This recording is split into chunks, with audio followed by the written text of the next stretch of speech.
अरे बोलो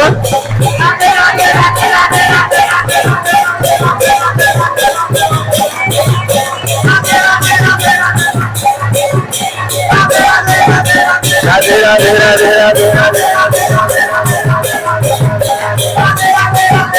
राधे राधे राधे बोलो श्री राधा गोपीनाथ की, बोलो श्री मधु पंडित की, बोलो गोविंद गोपीनाथ जी की, बोलो श्री राधा श्याम सुंदर की, बोलो राधा दामोदर की, राधा विनोद की, राधा माधव की, बोले जयपुर के समस्त भक्त वृंद की, निताई गौर ब्रह्मानंदे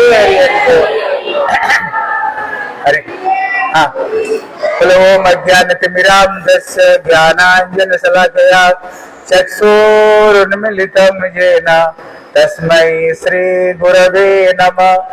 गुरवे गौरचंद्राय राधिकाय इष्टदालये कृष्णाय कृष्ण भक्ताय तद्भक्ताय नमो नमः। श्री कृष्ण चैतन्य प्रभु नित्यानंद श्री अद्वैत गदाधर श्रीवासादि गौर भक्त वृंद सब हाथ उठाकर बोलो बोलो हरे कृष्ण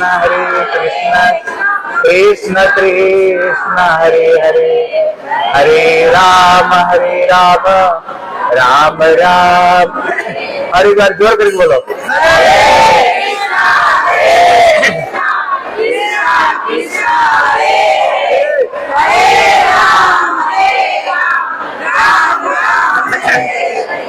सर्वाग्रे मध्य गुरुपाद पद्म नितलीला प्रविष्टम विष्णुपाद अष्टोत्तर शतश्री श्री श्रीमद भक्ति श्री रूप सिद्धांत गोस्वामी महाराज के चरण कमल में अनंत कोटि साष्टांग दंडवत प्रणाम करता हूँ। तत्पश्चात मेरे शिक्षा गुरुपाद पद्म नितलीला प्रविष्टम विष्णुपाद अष्टोत्तर शतश्री श्री श्रीमद भक्ति वेदांत श्रील नारायण गोस्वामी महाराज के चरण सरोज में श्रद्धा पुष्पांजलि अर्पण करता हूँ। उपस्थित समस्त वैष्णव वैष्णवियों को यथायोग्य प्रणाम। हरे कृष्ण। हम लोग गुरु वैष्णव के अनुगत्य में श्रीधाम जयपुर परिक्रमा करते करते अभी जिस मंदिर में पहुंचे हैं ये मंदिर में श्री राधा गोपीनाथ है। बोले श्री राधा गोपीनाथ की। ये राधा गोपीनाथ अभी हम राधा गोविंद में श्रवण कर रहे थे जब वज्रनाभ ने वज्रनाभ को दिखाने के लिए उत्तरा देवी ने जब उन्हें कृष्ण मूर्ति बनाया जिस मूर्ति में ठाकुर जी का मुख जैसे आया वो ठाकुर का नाम क्या रखा था? अरे बोलो जोर से, कोई कथा नहीं सुनते। राधा गोविंद देव है। अभी और एक विग्रह बनाए जब वो विग्रह कंप्लीट हो गया बोले देखो ये कृष्ण जैसे बना कि नहीं, बोले ये इसमें केवल उनकी बक्र स्थल आया है, जिसमें केवल बक्र स्थल आया है उनका नाम क्या रखा? गोपीनाथ जी की। देखो ये ठाकुर को दर्शन करने पर कृष्ण का बक्र स्थल दर्शन करने का जो फल है ये ठाकुर को दर्शन करने का वही फल है। फिर तीसरा विग्रह बनाया जिसमें केवल चरण कमल आया वो ठाकुर का नाम क्या रखा था? बोलो मदन मोहन लाल की। इसलिए ये जो ठाकुर जी ये पहले बंसी बट को नीचे जहां पर भगवान कृष्ण ने रास रचाया वो बंसी बट को नीचे ये ठाकुर जी थे। और ये ठाकुर जी को जो प्रकट किया है हमारे श्री मधु पंडित ने, आप पीछे देखे होंगे मधु पंडित अपना शरीर में जो तुलसी माला से जैसे हम कपड़ा पहनते हैं ना, इन्होंने अपना जो कपड़े को तुलसी माला में उन्होंने कपड़े रूप में पहन रखा था। आप लोगों देखा हो, देखे कि नहीं उसको है? क्योंकि जो तुलसी भगवान की भक्ति देने वाले ये तुलसी देवी है, इसलिए पूरा उन्होंने शरीर में जो तुलसी माला से अपना शरीर को ढक करके रखते थे। इन्होंने ये बंसी बट को नीचे से ही उन्होंने श्री ये गोपीनाथ जी को उन्होंने प्रकट किया। इसलिए जो गोपीनाथ है विशेष करके हमारे गौड़ीय संप्रदाय में विशेष करके 3 ठाकुर है जो हम लोग को अपना चरण में सेवा दे करके हमारा जीवन को धन्य बनाया। कौन कौन? गोविंद, गोपीनाथ और मदन मोहन। बोले ये गोविंद देव कौन है और ये मदन मोहन कौन और श्री गोपीनाथ कौन? ये चीज को समझ लो। कहते जो मदन मोहन है जो करौली में है, कथा सुन रहे थे ना, राजा बेटी के दहेज रूप में ठाकुर जी चले गए करौली। कहते ये जो मदन मोहन है, कहते ये हमारी संबंध की देवता है। इसका मतलब क्या है? बोले प्रेम करे तो किसको साथ में करे? बोले दुनिया में प्रेम मत करो, दुखी होते रहोगे। अगर संसार में प्रेम करोगे ना, दुखी दुखी रहोगे और सुख मिलेगा नहीं। इसलिए हमारे ब्रह्म सूत्र में बताया अथा तो ब्रह्म जिज्ञासा। ध्यान से सुनो, इसमें 3 शब्द आया, अतः, अतः ब्रह्म जिज्ञासा। मतलब क्या? अतः मतलब होता है हम संसार में सुख ढूंढ रहे हैं। क्या ढूंढ रहे हो? अरे बताओ क्या ढूंढ रहे हो? जो कुछ हम करते हैं, पढ़ाई लिखाई शादी बच्चे, किस लिए कर रहे हो? सुख के लिए करते हो। अभी तक किसी को सुख मिला? हम सोचते हैं शायद ये काम करने पर सुख आएगा, आएगा आएगा करते करते जीवन बीत गया। शायद पढ़ाई लिखाई करने पर सुख मिलेगा, पढ़ाई लिखाई कर दिया। शायद नौकरी चाकरी करने पर सुख मिलेगा, नौकरी कर लिया तब सुख नहीं मिला। शायद शादी करने पर सुख होगा, शादी कर लिया, शादी कर लिया। शायद बच्चे जन्म देने पर सुख आएगा, बच्चे भी जन्म दे दिया। अरे बच्चे को पढ़ाई लिखाई करने पर सुख आएगा, बच्चे को भी जन्म दे दिया। लेकिन सोचते हैं बच्चे को लिखाई पढ़ाई करके जब शादी कर देना, बस सारे हमारी रिस्पॉन्सिबिलिटी खत्म हो जाएगा। लेकिन जब घर में शादी हो जाता है, बोले हाय रे कैसे बहू आ गई। जब से घर में बहू आई तब से कलेश कलेश है। सबके घर में बहू, जब बेटा का शादी नहीं होता ना, बोले सब घर में बहू, हमारे घर में बहू नहीं है। लेकिन जब बहू आ जाती, बोले हाय रे कैसे बहू आ गई घर में। जब से बहू आई तब से घर में कोई शादी। इसलिए ध्यान देकर सुनो, इसमें कह रहे हैं अथा। अतः मतलब होता है सुख ढूंढते हैं, लेकिन प्रश्न है सुख मिलता नहीं करके। अरे सुख क्यों नहीं मिल रहा है? बोले जहां सुख है ना, हम वहां सुख नहीं ढूंढ करके हम गलत जगह पर सुख ढूंढ रहे हैं। कहा संसार सुख कहाँ ढूंढ रहे हो? संसार में। लेकिन जिसने दुनिया बनाया वो स्वयं, रास्ता छोड़ो। इसलिए जिसने दुनिया बनाया वो स्वयं कहते ये संसार दुख का घर है, वो स्वयं कहते हैं दुख का घर है। भाई सुख मिलेगा कहां पर? प्रश्न है, पर सुख मिलेगा कहां पर? बोले मदन मोहन में।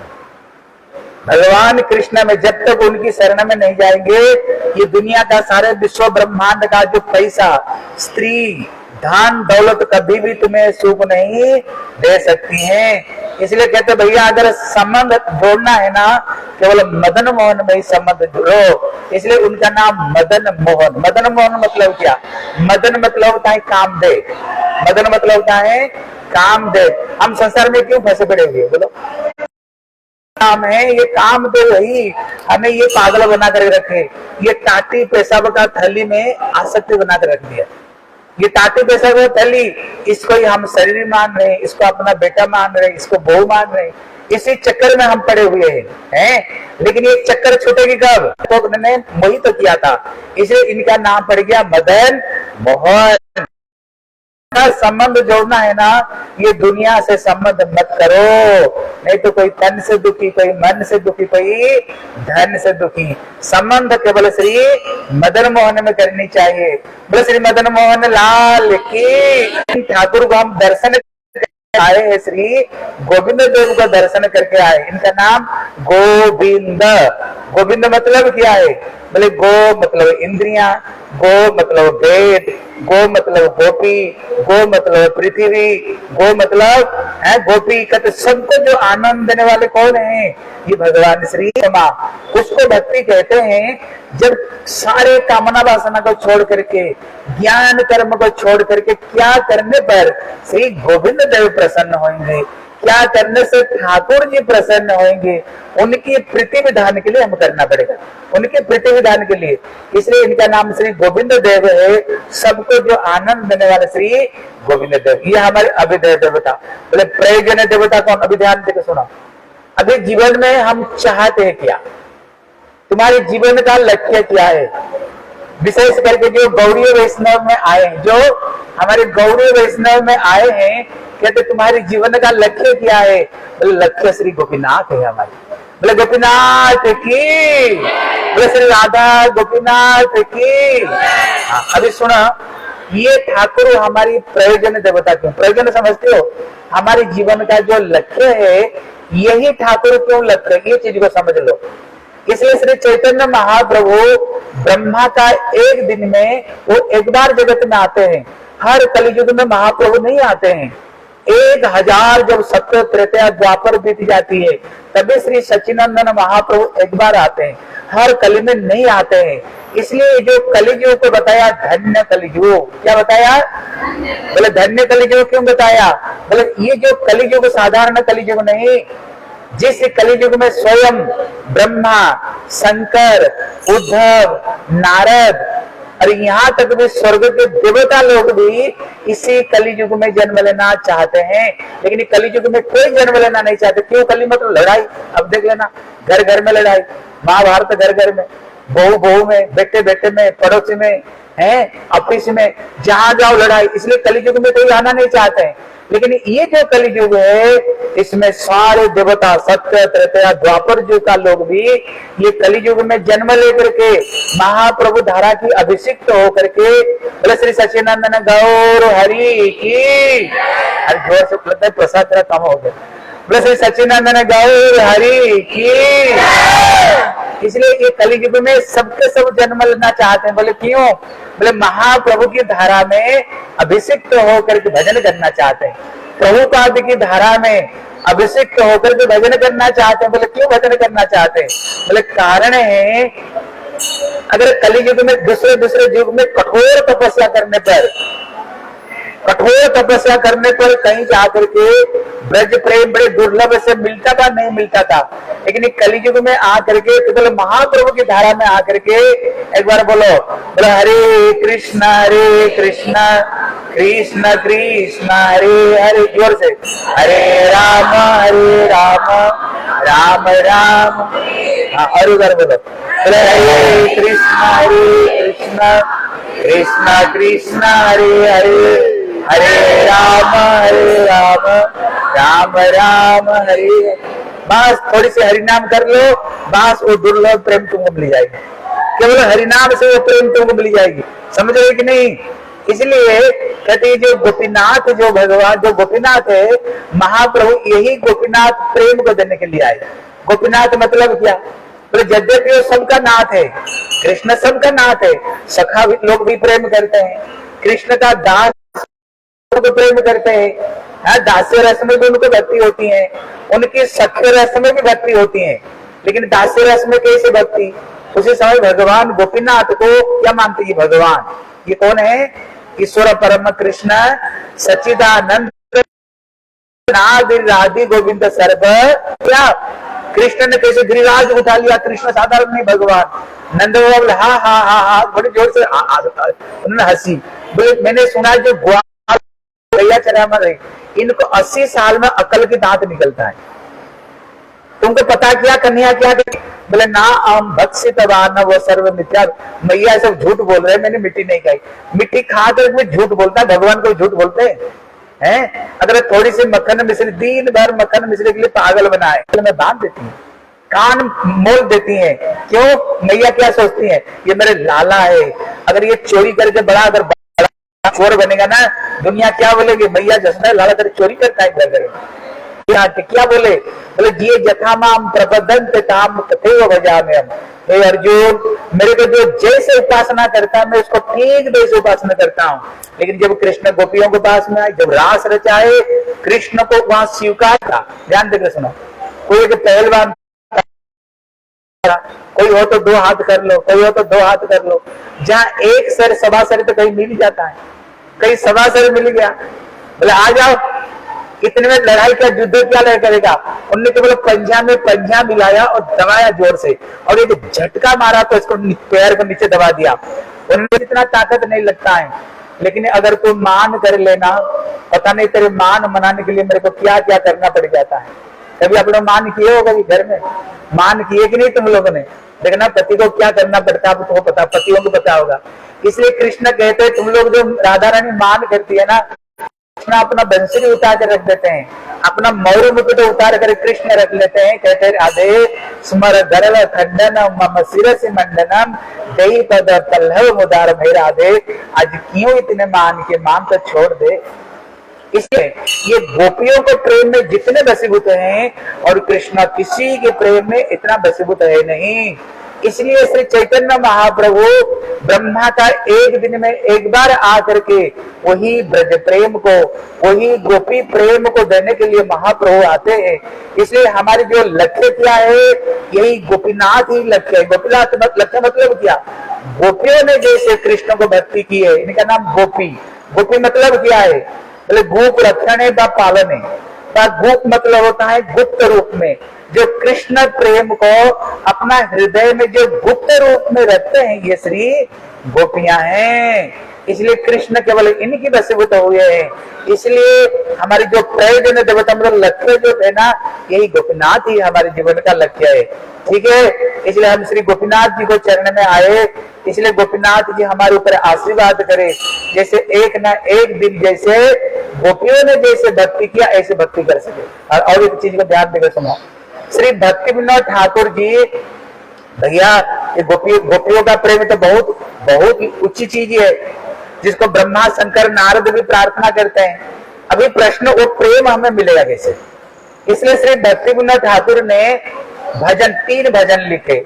बोले गोपीनाथ मम निवेदन सोना, गोपीनाथ मम निवेदन सोना, आमी विषय दुर्जन सदा का मेरा इच्छु नाही मोर गोन, आमी विषय दुर्जन सदा का मोर इच्छु नाही मोर।